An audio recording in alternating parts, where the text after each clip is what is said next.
বিসমিল্লাহির রহমানির রহিম। আসসালামু আলাইকুম। আমি ফকির সায়েম ফ্লাইং ফিশ 007 চ্যানেলের পক্ষ থেকে আমার সকল মৎস্য চাষী প্রাণী পালক এবং শুভনু অধ্যায়ীদের অনেক অনেক শুভেচ্ছা অভিনন্দন জানিয়ে আজকের পর্ব শুরু করছি।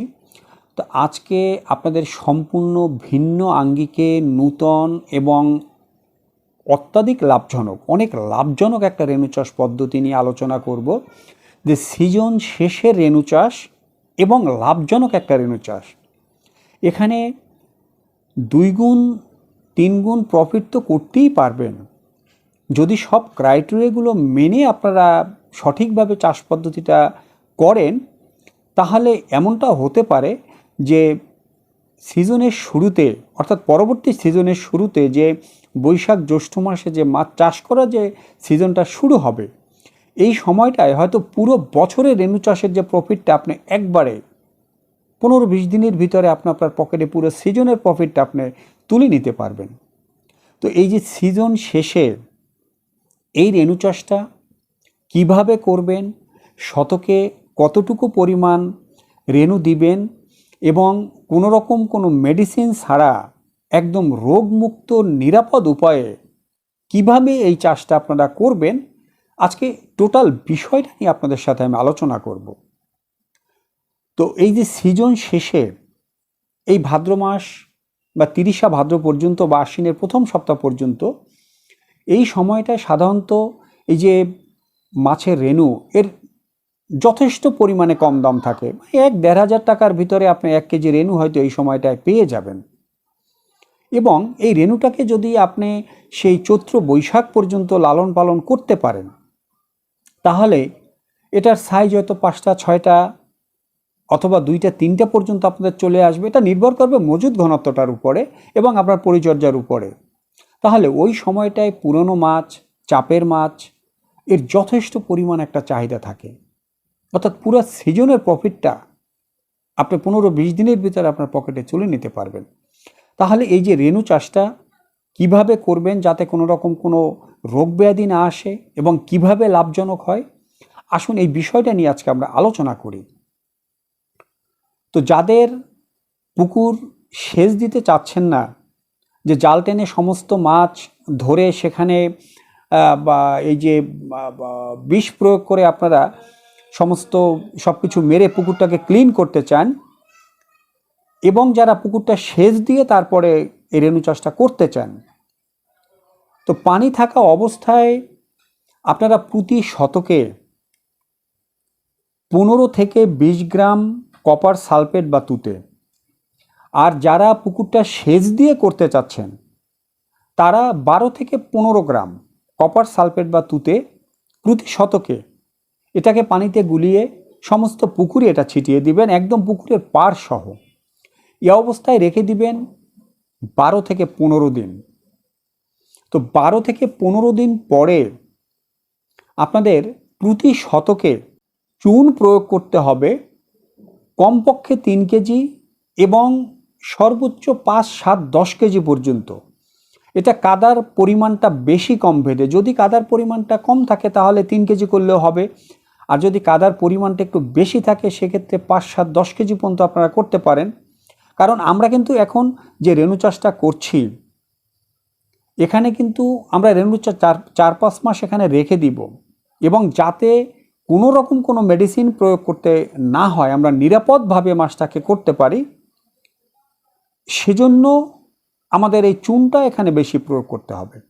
কমপক্ষে 3 কেজি এবং সর্বোচ্চ 5, 7, 10 কেজি পর্যন্ত চুন আপনি প্রয়োগ করবেন। এবং একটা বিষয় মনে রাখবেন যে চুন কখনো কিন্তু বিফলে যায় না।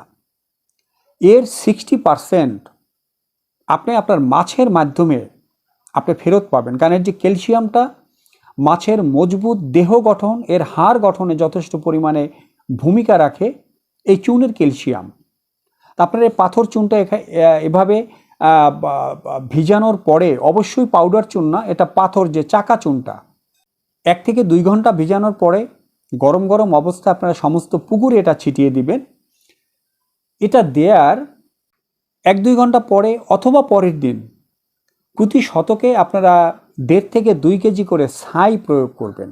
ছাইটা প্রয়োগ করার পরে আপনারা এখানে প্রয়োগ করবেন জৈব সার হিসাবে সরিষার খোল পানি থাকা অবস্থায় করেন তাহলে প্রতি শতকে 1.5 থেকে 2 কেজি, আর যদি শুকনো পুকুরে করেন বা কাদার পরিমাণটা কম থাকে তাহলেও 1.5 থেকে 2 কেজি পার শতকে বা 3 কেজি পর্যন্ত আপনারা ব্যবহার করতে পারেন।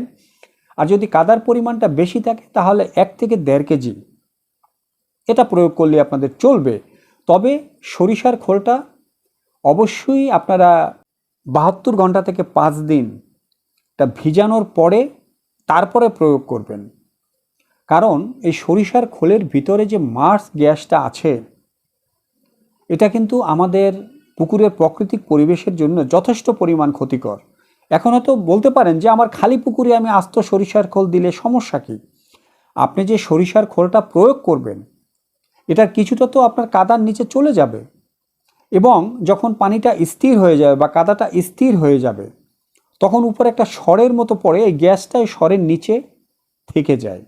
এজন্যই বলছি যে 72 ঘন্টা থেকে 5 দিন ভিজানোর পরে সরিষার খোলটা ব্যবহার করবেন। এরপরে প্রতি শতকে 50 থেকে 60 গ্রাম ইউরিয়া সার অর্থাৎ সাদা সারটা এবং 50 থেকে 60 গ্রাম টিএসপি অথবা ডিএপি, অবশ্যই 25 থেকে 30 গ্রাম ব্যবহার করবেন লাল সার অর্থাৎ মিউরোট্যাক পটাশ সারটা।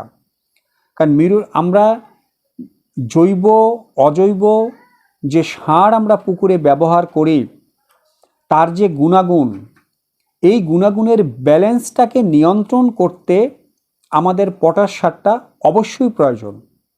এবং এই যে পটাশ সার এটা মাছের যে দেহের উপরের যে আবরণটা সে আবরণটাকেও মজবুত করে, এবং আমাদের জুপ্লান্টনের দেহের যে আবরণটা সে আবরণটাকে অনেকটা মজবুত করে, যাতে অনেক রোগ প্রতিরোধ ক্ষমতা থাকে, মানে মাছ এটা প্রোটেকশন দিতে পারে, বিভিন্ন ভাইরাস ব্যাকটেরিয়া থেকে নিজেকে প্রোটেকশন দিতে পারে।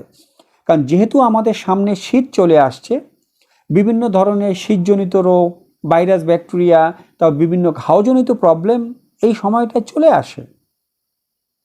তো এটাকে প্রোটেকশন দেওয়ার জন্য এবং জৈব অজৈব যে সার আমরা প্রয়োগ করলাম তার রাসায়নিক এবং ভৌত গুণাগুণটাকে ঠিক রাখার জন্য আমাদের অবশ্যই 25 থেকে 30 গ্রাম মিউরোট্যাক পটাশ সারটা আমাদের প্রয়োগ করতে হবে।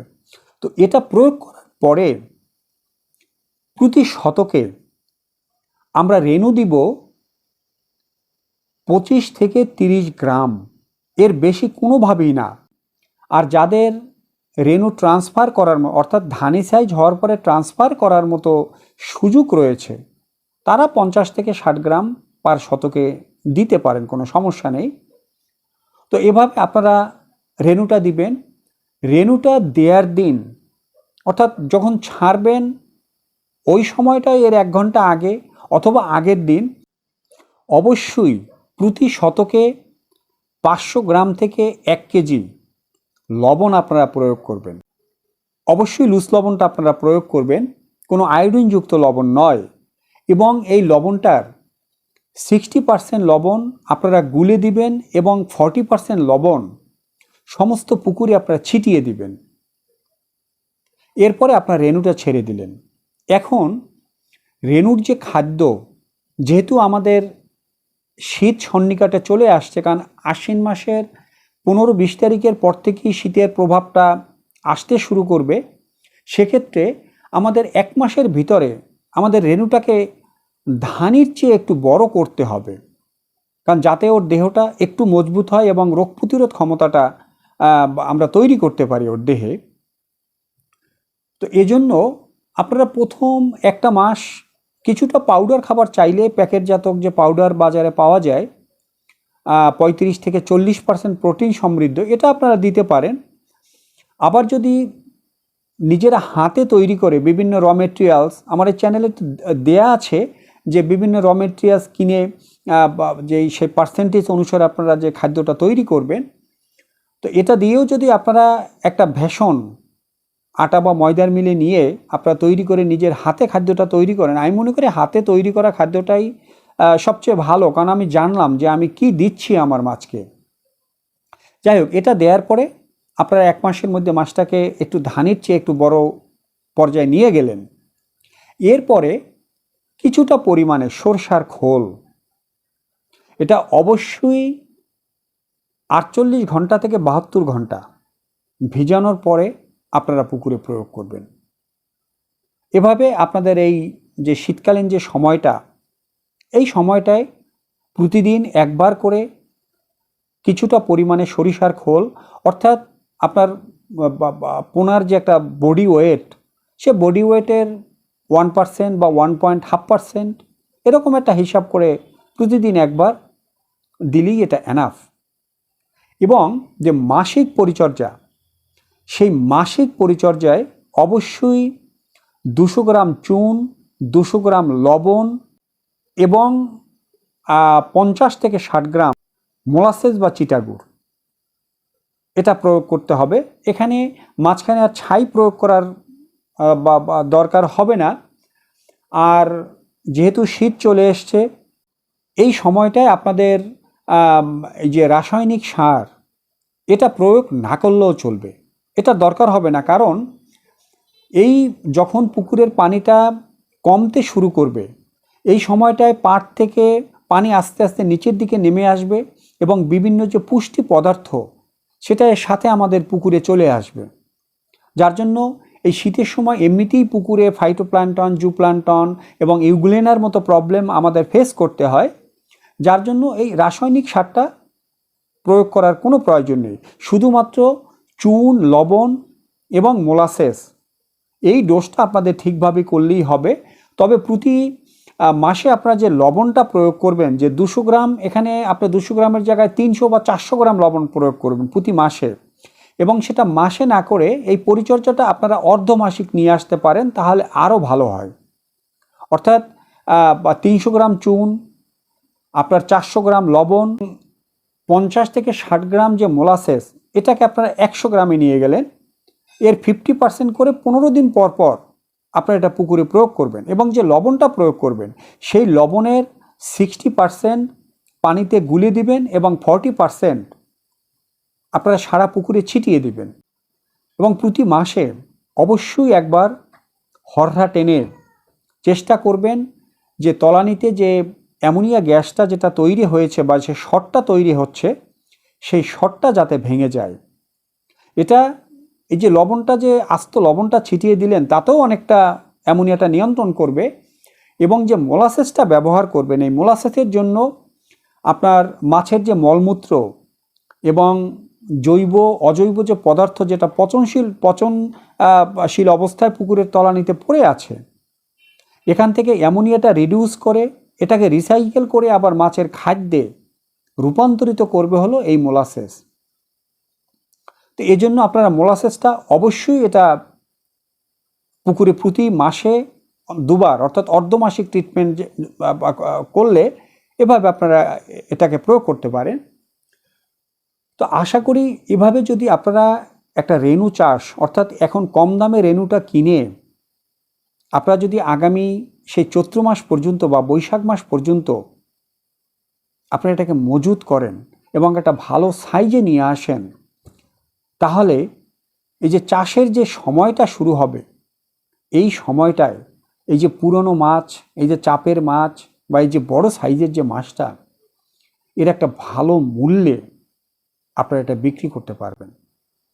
তো এই যে শীতকালীন সময়টা, এই সময়টায় যদি আপনারা এই মাসিক পরিচর্যাগুলো, চুন, লবণ এবং মোলাসেস এবং আপনার তুতে বা কপার সালফেট, এটা যদি মনে করেন যে পুকুরে বেশি পরিমাণে ফাইটোপ্ল্যাঙ্কটনের ব্লুম হচ্ছে বা লাল সর তৈরি হচ্ছে বা ইউগ্লেনা তৈরি হচ্ছে বা বেশি পরিমাণে জুপ্ল্যাঙ্কটন, অর্থাৎ এই যে সুজি পোকাটা খুব বেশি পরিমাণে হয়ে গেছে, তাহলে আপনারা প্রতি শতকে 3 থেকে 5 গ্রাম কপার সালফেট প্রয়োগ করলেই হবে। এজন্য কোনো মেডিসিন আপনাদের প্রয়োগ করতে হবে না। তো আজ এ পর্যন্তই। আপনাদের সাথে আবার দেখা হবে অন্য কোনো পর্বে, অন্য কোনো বিষয়। সে পর্যন্ত ভালো থাকবেন, নিরাপদ থাকবেন, সুস্থ থাকবেন। Safety first. আল্লাহ হাফিজ।